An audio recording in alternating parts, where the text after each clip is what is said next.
And then rather than trying to automate things that don't necessarily need to be automated, we zeroed in on the tasks that took up the most time, the most operational intensity, and then being able to significantly drop that level, thus being able to take on more clients. All right, so I'm Matthew Johnson. I'm otherwise known as the Upwork guy. So as my name rightfully dictates, I do Upwork lead generation for B2B companies and marketing agencies. So I've been working with, well, Ryan since the beginning, but at a later date, OpsKings on a whole. So that's as well as Ryan and Tony, a bit of an indomitable duo. But in the beginning, I worked with Ryan, and he basically built out the system that my entire agency is built on, which is an automation specifically for Upwork. And using it, I've been able to differentiate myself from any competitor that would have been out there. So never really had to worry about my service being commoditized, just because nobody else had what I had and was able to deliver to the same extent. So pretty much since the beginning, Ryan's been there. But as time went on, he got so much busier with just way more clients. It wasn't just me anymore. I wasn't the favorite anymore. So he had like You'll multiple always be other the favorite. clients. You're definitely the favorite, man. Yeah. Everybody else watching this, you're like, you're just, yeah. Anyways, keep going. Okay, so what's interesting about you, right, is like a lot of people out there would be looking at people on Twitter or YouTube or wherever and going, oh, well, there's OpsKings, but there's also this other agency, and there's also, and they all kind of do the same stuff. They all kind of do like operations or automation or like one or both. But you're really unique because you've actually hired us and two others in the interim in that period when I got really busy before we had time to hire people. So don't mention their names. I think that's like we mentioned before. I think that's just not, it's not classy, right? So but I would love to for you to share what some of the things were that we did that was different from what they did, and what your experience was like. Right. So as a caveat, I've met Ryan in person as well. So we spoke at length after this fact. But what I didn't understand is operations isn't as black and white as people make it out to be. It's not like this one size fits all thing where somebody just, kind of jumps in, gives you a system that might have worked for many of their other clients, and under the assumption that, hey, we'll fulfill it in the same way. So it's in the same breath as not every business is the same, right? So it's hard to operationalize on you can automate, tasks that are universal to businesses, like maybe lead generation, but someone's service delivery is going to have differences than others, especially in my case, where I've never seen anybody do what I've done, or what Ryan and I have done together. So that's the first thing that I realized after working with others, and then reverting to OpsKings, right? So it's their approach is unique in the sense that they aren't trying to operationalize an agency broadly. They're trying to operationalize agencies specifically, or companies specifically. So they aren't trying to fit you into a mold that they may have created themselves. It's more along the lines of they're trying to make a mold for you and make that mold fit your business itself. So that's the entire, without me going on a bit of a rant here, that's the entire philosophy of the business. So it starts off with a company brain. So figuring out, and I discovered more about my business as well just from doing that company brain. So I was able to understand where the gaps are in the business that I didn't even know, and then being able to see it from more of a bird's eye view. So I know everything that's going on. And then rather than trying to automate things that don't necessarily need to be automated, we zeroed in on the tasks that took up the most time, the most operational intensity, and then being able to significantly drop that level, thus being able to take on more clients. So I think that's, without going too much into it, that's the best way that I can describe what's being done. You aren't being fit into something or forced to fit into something that might not be for you. Your entire process is being curated as time goes on. So the more time that you actually spend with Ryan and Tony, the more your own unique operational system is being crafted. I think that is true, because we don't go in and build tech and then say, let's install this tech into like 20 different businesses. We go in and be like, and this interesting, everybody always asks us like from day one, like, what can we automate? Like, no. Forget about that. Tell me about like, what are you trying to accomplish here? Do you do a quality step here? Because a lot of people do a quality step here in this process like this, right? I think that's very, really well said. I will say my ego was really happy when I think you said another agency that will not be named couldn't figure out code that I wrote that like I thought was pretty basic, actually. I even sent you this code before we had a working relationship. I sent you this code. I was like, hey, just here's a Loom video, like copy this. Because I assumed that like it was so like the Loom was so simple that anybody could copy it. But anyways, that's whatever. It's cool. Yeah, that was that was really eloquent. Like genuinely, it was really good. I feel like you took all the questions I could possibly ask you. You just like answered them all anyway. I will say a you lot haven't of it just worked was with Tony and me. Like it's actually there's other like most of your time was spent with Steven and Stepan actually, like as like the dev, and then Tony and me are in the background being like, do this, right? Insert here, right? And then come on from time to time with the bigger strategy things. So you actually have like, it's not just like me and Tony are doing everything in the entire, we're not that good. We do have help as well now. So yeah. No, it was it's awesome. Yeah, is there anything else Yeah, that's surprised you about working with us, or in terms of actually, here's a question. I mean, what made you reach back out to us again after you'd had this system that was, because you grew your business quite a lot, right? And kind of you implement stuff, and then you decided like, again, no, we want to go to another level. So what was it? Was there a specific problem that you had grown into? Was there something about our approach that struck your interest again? Like, what was it about? Yeah, what was it about your I business think that it's made you decide to actually do something about it? I think it's more me as a person rather than the business itself. So I'm of the firm belief that prevention is better than cure. So that's a pretty popular saying in my country. So rather than trying to wait until everything breaks, which is what people will tell you, like just wait until everything breaks operationally and then start to worry about operations. I never liked that approach because it works under the premise that I'll have to be in constant turmoil. So I'm gonna get 20 clients and then my operations break. I'm stressed. I have to wait, you know, I might churn quite a few clients, stuff like that, until finally I fix everything. And then what? I have an ego boost that I could fix everything. And then, a couple months down the line, it's the same issue again. I just wasn't of that belief. So that's that's part of it. Like I was saying to myself, well, and I just like you guys as well. Like I think that's a big part. That's why I say it's kind of me as a person. So I've spoken with you at length multiple times. And then Tony, funnily enough, before Tony was in CA, I spoke with him on Twitter. Like I Oh, remember really? him just reaching out to me. Right. Yeah, I remember him just reaching out to me, and I think he asked me about CA a couple of times. He pointed me in the direction of someone I was interested in meeting. I ended up connecting with that guy, working together, stuff like that. So I knew Tony before.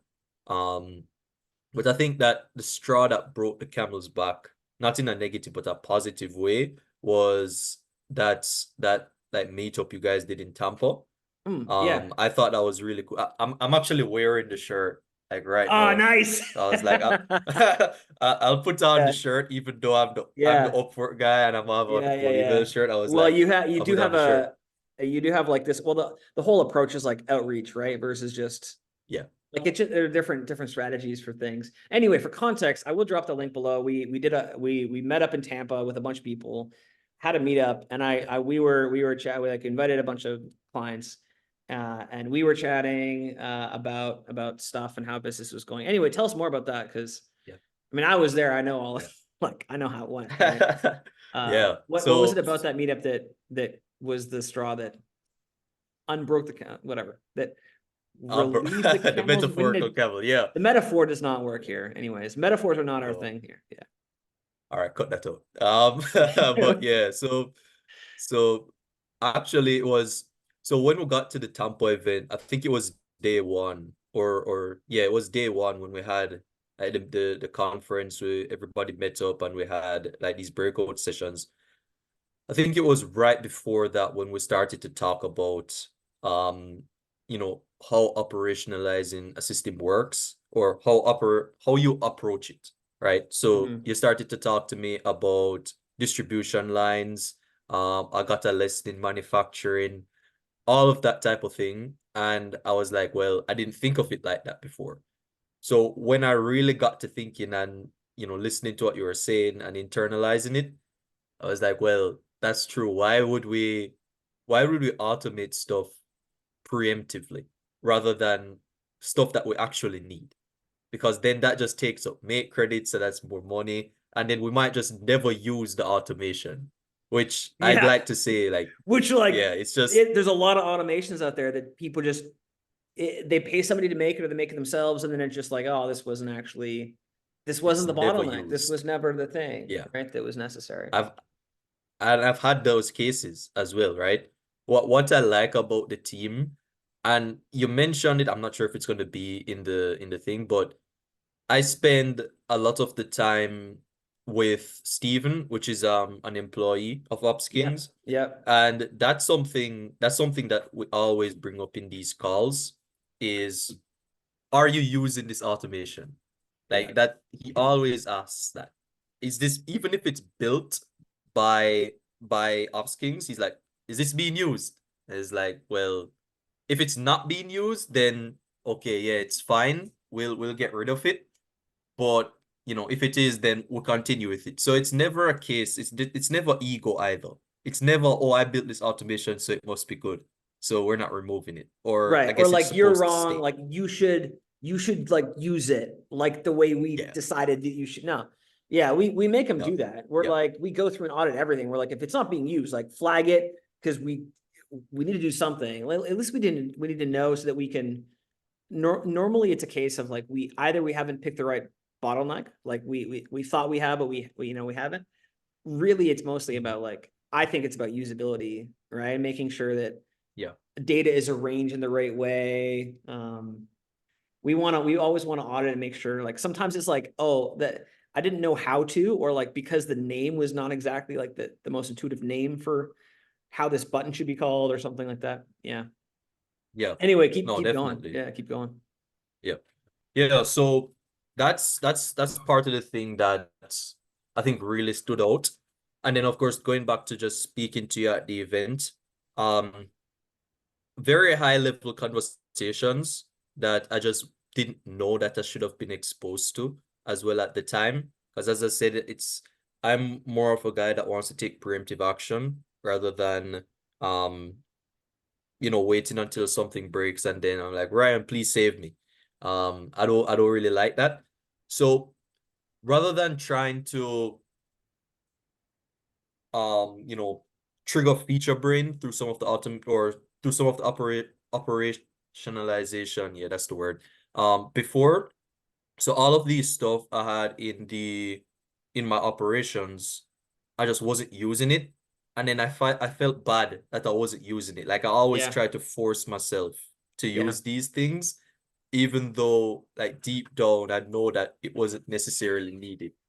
So Yeah, you had this whole template that's that was built yeah. out, and I think it was like you and Dylan at the event were like describing this. I was like, are you like you have the thing. It's like it's technology, but just because you have like a thing that someone, it's like apps on your phone, right? I think is probably a great analogy. Like Yeah, there's apps that you have on your that's phone what you said. that I don't have on my phone, not because they're bad apps, because like they're not good apps for you, or vice versa, right? Yeah. And so what we try to do is figure out what your natural, like what you actually need to be doing, what your business actually does, the systems that are there.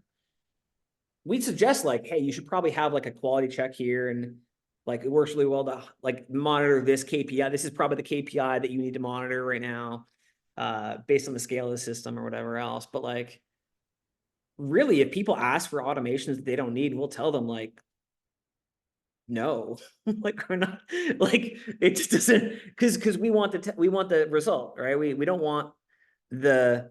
I mean, here's the thing too, is like I was thinking about this the other day. Building an automation to save like save time. Like imagine having a thing that would like save your employee time, right? And like if you're not planning on scaling your business, it doesn't make sense, because you're not going to cut your employees' salary by 10% if you like save. Like you're going to keep the same salary and you're going to keep the employee on, and so it doesn't actually make sense to have, like, unless you're scaling the business or saving the founder time, which means the founder can spend more time sales and marketing, which then scales the business. Or the operationalizing helps the clients get better results, which scales the business, right?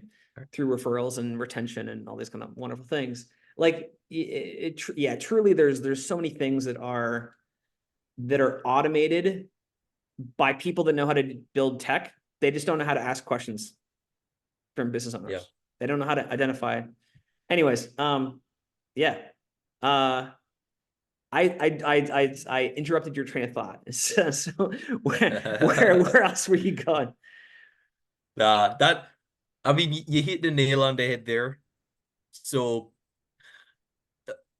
as I was saying, like there are good and bad things. So I've worked with a couple other agencies, and that was more of the recurrent theme I was really seeing. It's like I would tell them that I want this automation, but I'm not an automations guy and I'm not an operations guy at heart. So really, I don't know what I need and what I don't need, right? If that makes sense. So it would just be me telling them what I'd want. I might get like maybe 2 or 3 automations, and then when I actually get them, either I'm just not satisfied or I just don't need them. It's like I never turned them on in the first place. Mm-hmm. So I think that's one of the major things that I saw that was a bit different. And I mean, what you guys do works as well, which is a you'd be surprised, right? It's a huge difference. What do you mean by it works? I think I know what you mean, but nobody else does. Yeah. So what do you mean? Yeah. So you're actually achieving something with the automation is essentially what I'm alluding to. So it, especially in operations, is and automation especially, is a very interesting service because of how sticky it is, and because not everyone has the same level of expertise. So Ryan built my Upwork automation in the beginning, so he knows everything about automation. He's able to fix anything that breaks if something were to break, and is pretty much able to add on things as time goes by as well, because it's his baby, right? If you try to bring someone onto that automation that doesn't have the same level of expertise, then it will surely, break, or things will be changed in a way that just makes it that much more difficult for you to use it. So it won't work the same. So that's one of the reasons why I came back as well. It's just better to go back to the source. So your entire team was trained to some extent by you. They already had some level of expertise, but for automations that you trademarked, you pretty much trained them on it. So in the event that anything does come up, they're able to pretty much be a second you. So Actually, even if something, they're actually just good, honestly. Like it's not that they, like it's not that I spend a lot of time walking them through your system specifically. They're actually just good. I think that's honestly which like which helps. it's there's been stuff that I've debugged that I haven't written at all. Like that you just go like I could tell you stories, man, about like, but actually I think our team is just they're just legitimately good. Like they're good at what they do. I think I've only met two guys, which is Ralph and Steven. And yeah, it's just And they're both geniuses. Yeah, both of them are pretty good. Normally you feel like if somebody were to hand you over to one of their employees, normally you'd feel, I don't know what the word for that is, but maybe you feel like you're being left out or you're not as important. But when those employees are at a similar skill level and they actually care, right? So they care about what it is that's going on. I was talking with Steven the other day and we were just on the call for a bit extra over time and we were just talking about the agency in general. He had a hard stop, but he went a little over just to talk to me more about it so he could bring more ideas, talk it over with Tony as well. Like those types of things reflect really well on the agency. So I've never really felt that way. I've never really felt like, oh yeah, Ryan ditched me or Tony ditched me. Like no, it's never been that way. And since they're basically they're at the same proficiency, if not like a tad low, it's never been an issue of quality either. So I'm pretty impressed with the team overall. You guys have built like a good team in like a short amount of time. I remember when you started hiring and you got like 7 people in a little over a month or two, which is crazy. Yeah, the But yeah, brand the overall, brand helps because people see like, oh, I want to be able to like I want to have the people watch these videos and they're like, wait, I yeah, want to have that same kind of relationship with a client. Like we tell people like we have this role where like you're actually going to be building something for real businesses, and they watch the yeah, testimonials and they're like, what, like that? Like because they they want, and because it's more than just tech, right? If you can, I think truly, if you can yeah, ask the right questions on the company brain process, like you can build tech that actually like moves a business forward and helps them grow yeah, in revenue. Anything else yeah. you want to leave the people with? Yeah, so I'd definitely highly recommend Tony and Ryan. So and they didn't prompt me to say anything like this either. So don't get it twisted. I know it sounds like I'm a bit too articulate in some Yeah, of you have to these say something answers. mean. You got to say something mean about us too. Yeah, I have to Leave a shit on really them. What nasty kind of comment curse? on Sorry. Twitter. I'm gonna leave a worded review on G2. Exactly, But like no, no, there a it's been awesome working just based on our interaction. You can see that there's like no friction between us. It's been like this since the beginning. It's been a year now, actually. So we joined CA in about January. So it's You been a did. year now since I we've known each no, because other. we met in this Yeah. coaching program. It's been like I think it was like April or May, April, Nah, it wasn't March. April, bro. It was a bit earlier than that. Was it? Well, Okay. yeah, I'm pretty sure. But I'd have All to right, check. But yeah, almost a year. yeah, it's been Yeah. almost a year now. So I've known Ryan for that long and I've been working with him in some capacity since that time, since I've met him.